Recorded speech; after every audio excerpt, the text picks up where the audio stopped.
Okay, so sa ngayon, ito yung mga ginagawa nila. Nagpiprepare ng mga product na to. Linakat. Ay, hindi. Kalahati So, sa kayo. yan yung mga products natin. Isang kilo tsaka isang kalahati. Ay, isa't So, kalahati. dito naman isa. sa section na to Isa. ay meron tayo peanut butter from Amboy Supplier. So, andyan pa rin yung mga tinapay.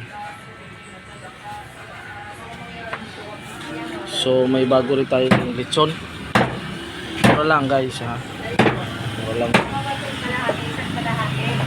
May leche plan yan sa loob mga kaibigan. So, pag kinagat nyo yung lechon, may leche plan sa loob. 1,500 yung isa't kalahati. Okay. Okay. So, ano pa ba makikita Kasi natin 1,000 yan eh. Ang kalahati. dito? So, that's it for now. Kaibigan. So,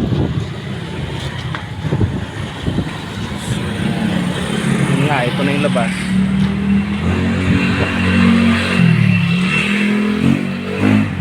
Lagyan muna natin ang lona dyan. Para hindi masyado mainit sa loob. Temporary yan. Pag wala ng init, tinatanggal din.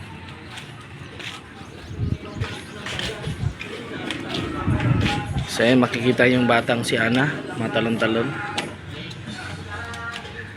Vlogger to, vlogger. Okay.